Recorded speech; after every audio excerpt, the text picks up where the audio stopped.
So today I want to talk about two massive updates that Hoyoverse just revealed in version 6.0. Two systems that aren't just patch content, but things that are going to reshape how we play Genshin Impact in the years to come. I'm talking about the new free 5-star constellation system and the brand new level 100 progression system. These are not one-off anniversary rewards. These are permanent features, and they come with big implications for free-to-play players, for longtime veterans, for whales, and honestly, for how the game itself is going to be balanced moving forward. And look, I know a lot of people are already calling this confusing. Some are calling it generous. Others are calling it pay to win. So I want to break it all down clearly.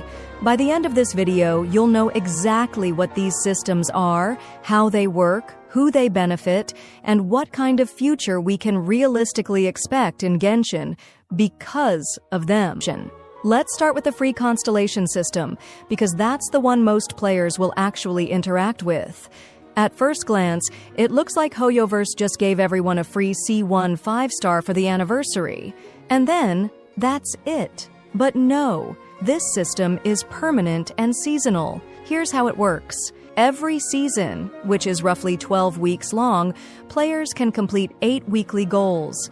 These are simple things like doing your 4 daily commissions, spending resin, running domains. If you do this consistently, you unlock a reward at the end of the cycle. 1 free 5-star constellation for an eligible character you already own. That's the key. This isn't a free copy of a character you don't have. You can't pick Kazuha if you never pulled him. You can only give constellations to characters you already have, at least at C0. And since it's 1 per 12-week season, that means 4 constellations per year. That's guaranteed, just for playing. Over 2 years, that's 8 free constellations. For free-to-play or light spenders, this is one of the biggest permanent progression systems we've ever had in Genshin. But, of course, there are restrictions. You can only give 1 constellation per character per season. So if you pick Yola this season, you can't pick Yola again until the next cycle. Now, what about the roster? This is where people got upset. Right now, the pool of eligible characters is mostly older 5-stars. Things like Diluc, Jean, Mona, Chiki, K-King, and then limited units like Childa, Hu Tao, Ayaka, Shenhe, Wanderer, Nilou, Baizhu. Noticeably missing are archons like Venti, Zhongli, Raiden, and also big value constellations like Kazuha or Yelan. Hoyoverse hasn't given us a clear explanation, but it's safe to assume they don't want to undercut banners for the most profitable characters. So realistically, this pool is probably going to expand over time, most likely during future anniversaries or big updates, similar to how the Chronicled Wish banner started small and then grew. But it's not guaranteed, and there's no confirmed timeline. So don't expect Fontaine characters like Furina or Skirk to be added next year automatically.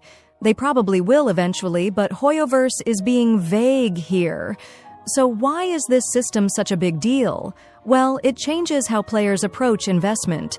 Imagine you've been saving for Wanderer or Nilou. Now you know that within a year, you can guarantee yourself their C1 without spending. For characters like Hu Tao, Shenhe, Nilou, Wanderer, Ayaka, even Shenhe, their first constellation is often a huge quality of life or DPS jump. That means this system acts like a permanent safety net for long-term progression. It also changes the way losing a 50-50 feels. Because if you're stacking cons on a standard character, eventually you'll hit C6, and then those future dupes aren't wasted. They'll tie directly into the new level 100 system, which brings us to the controversial part. So here's the deal with level 100. Up until now, the hard cap for all characters was 90. With 6.0, you can push characters to 95 and then to 100. But you can't just do it with Mora and Ascension mats. You need a brand new item called Masterless Stella Fortuna. And this is where things get messy. You only get that item when you pull a 5-star you already have at C6. So, in other words, you need C7 plus duplicates to start farming this. It's retroactive, which is nice. If you pulled a C10 gene in the past, you'll be compensated.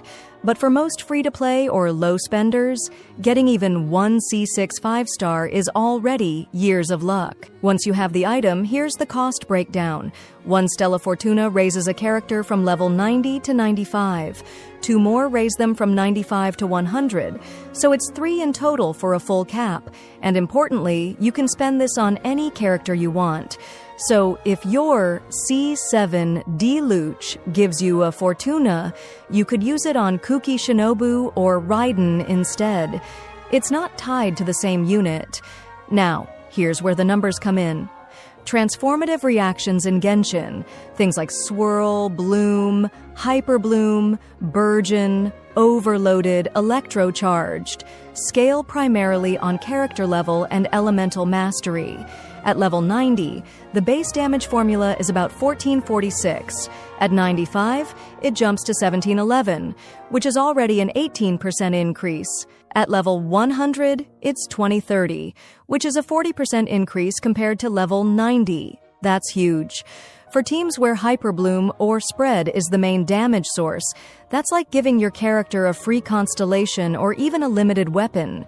Hyperbloom Raiden, Kuki Shinobu, Alhaitham and Quick Bloom teams, Cyno, Tignari, even Nilou teams. All of these stand to gain a massive damage increase just from the level bump. It also buffs shield strength from Crystallize, and it slightly improves the DEF difference calculation versus high-level enemies, which gives a small 2 to 3% bump in damage just by being equal or higher level. But notice what's not affected: amplifying reactions like Vaporize and Melt, or direct kit multipliers like Flynn's Lunar Charged Damage. Those aren't boosted by the level-based formula. So if your team is Vape Hu Tao, this change barely matters. If you're playing Eula Physical, this does nothing for you. So you can see the problem. On one hand, whales and longtime veterans who have C6 standards are finally rewarded. All those extra Chikis and Monas actually mean something. For those players, this is a fun flex, a new way to push their favorites. On the other hand, for 99% of the player base, this feels locked away. It's the first time Genshin has gated the actual RPG level cap behind what is essentially whale spending. It's not just cosmetic-like outfits or convenience like more resin refreshes. It's literally, my character is 10 levels higher than yours. That's why people are calling it pay to win. And there's another layer. This patch, Nodcry, is a region heavily focused on new lunar and bloom-style reactions. Many of its characters are designed around reaction damage, so the timing of adding level 100 right before that feels intentional. Like Hoyoverse is saying, if you want to fully maximize the new region's characters, you're going to want this system. Personally, I think the free constellation system is amazing for everyone. It's slow, it's limited, but it's guaranteed, and it makes building your account long-term feel much more rewarding. If you're a Wanderer main, or a Hu Tao main, or if you've always wanted Shenhe C1, now you know you'll get it eventually. The level 100 system, though, I think it's a mixed bag. For most of us, it won't matter day to day. Abyss will still be clearable with level 90 characters, just like it's never been balanced around C6R5 units. But it does raise questions about the future. If Hoyoverse starts tuning new endgame like Spiral Abyss or Stygian Onslaught around level 100 reaction DPS, then free-to-play players could feel left behind. What would have been smarter, in my opinion, is giving smaller Fortuna shards from 4-star dupes past C6. That way, everyone could at least slowly work toward one LV95 or LV100 favorite without needing to wail. That would have been fairer and honestly would have given longtime veterans more pride in their C12 Shangling or Fischl. So, to sum it all up, free 5-star constellations are here to stay. 1 per season, 4 per year, but with a limited roster that will probably expand over time. And the new level 100 progression is technically available to anyone, but realistically, only whales and veterans with bloated standard pools will see it soon. It's a massive buff for transformative reaction teams, Hyperbloom, Spread, Aggravate, Bloom triggers, but almost meaningless for amplifying comps like Vaporize and Melt. This is a turning point in Genshin.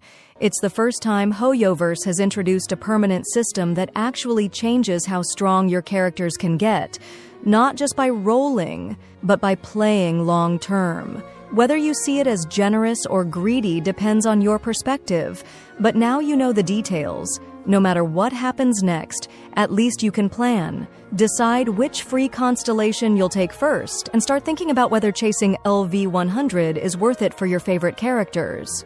And that's everything you need to know about the 2 systems that are going to change Genshin's future. What do you guys think? Are free constellations the best thing Hoyoverse has ever done? Or are you frustrated that level 100 feels locked away? And who would you give your first free constellation to? Let me know in the comments. I'm really curious to hear what the community is planning. If this helped clear things up for you, consider subscribing for more deep dive breakdowns like this. I'll be covering Nodcry characters, future roster expansions, and of course how the meta shifts once players actually start hitting level 100. Thanks for watching, and I'll see you next time.